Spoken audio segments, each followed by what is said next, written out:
Today on the TDJ show, we are going to talk about stress.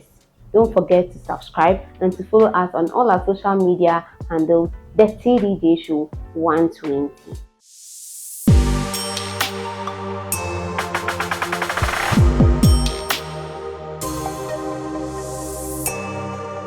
So stress is a natural response to things that we encounter in our lives, things that challenges us, things that threatens us. The body is structured in such a way that it is positioned to activate certain things in order to help us deal with difficult situations. Like when you're running a marathon, when we face some workload or some difficulties in life, we realize that for some reason we get some form of energy in order to do those things, and after that we have to finish before we realize how tired we are. That is the body's way of responding to stress. So pathophysiologically, the body produces certain hormones when it encounters certain challenges. So it stimulates the mode of fight and flight. So it is the sympathetic nervous system that is responsible for that, which gives us the energy to be able to overcome these situations. However, if the state of stress is prolonged and these hormones are sustained for a longer period of time, then it becomes a problem. It becomes problematic because these are things that are supposed to help us transiently when we encounter situations or some form of stress.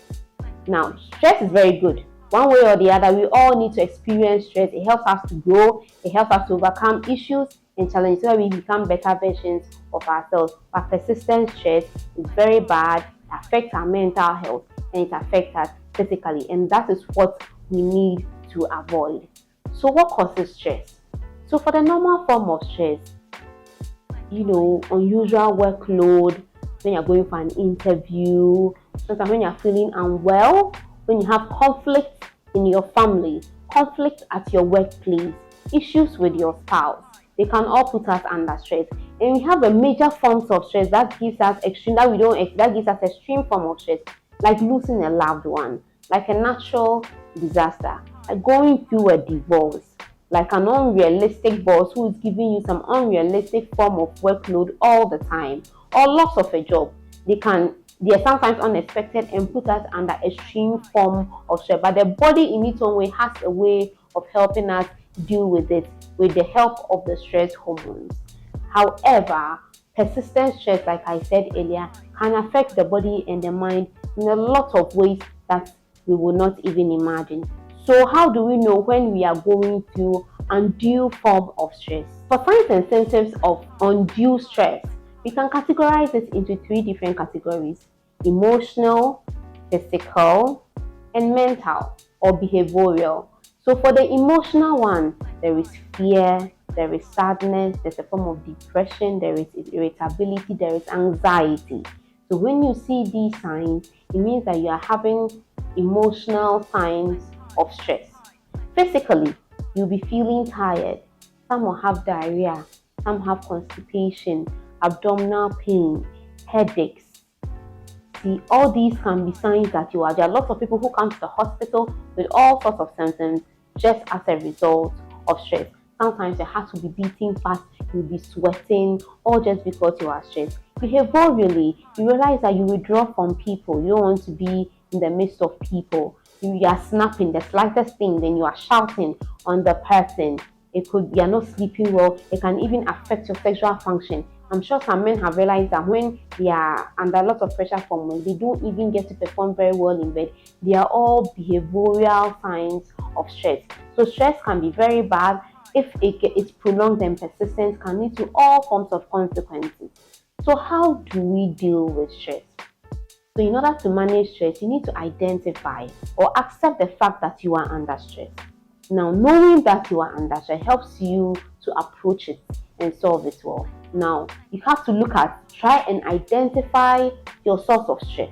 So what is stressing you? Now, you look at your stresses and you categorize them. Is this something you have control over or something you do not have control over? Now, try and approach the one you have control over. You can apportion your time and see how you can deal with them. The ones you don't have control over, now, do you need help? Do you need to delegate? You need to approach someone about it. Then you need to figure out a way to deal with it. If you sit back and then you relax and look at what is causing your stress, That is what will help you, approach it better. Sometimes you need to relax. You need some relaxing techniques. Sometimes you have to take a time off. Sometimes what you need to do is to sleep. Sometimes you need time off, some holiday, time to spend with family or with friends. You need to go and sit somewhere and have fun. Sometimes you just need to talk to somebody. Do you have supportive friends? Do you have family members? If not, you need to see a psychologist. Sometimes you need to share. You need to talk to somebody. You need some form of support in order to help you go through whatever it is you are going through. Sometimes all you need, like I said earlier, it's sleep. Sometimes you just have to chill, take time off, have some form of holidays. We should be kind to ourselves. We run around trying to make ends meet, trying to have a better life for ourselves and our families, that we ignore ourselves. Please, let's be kind to ourselves. Let's spend time on ourselves. Spend money on yourself. Look good, eat well, drink well, sleep well, go on vacation, take time off, and relax, please. And all these things will help you deal with stress. Sometimes all you need is to exercise. It helps to get the circulation going well in your body, helps clear your head, helps you to think better, to help you deal with certain situations.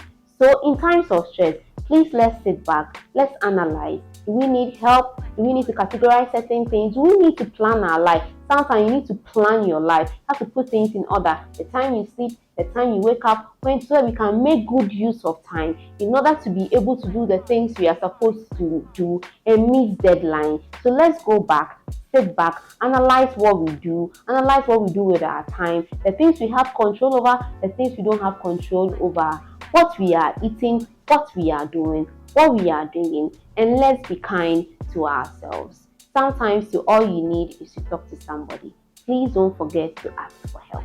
Thank you very much. Don't forget to subscribe.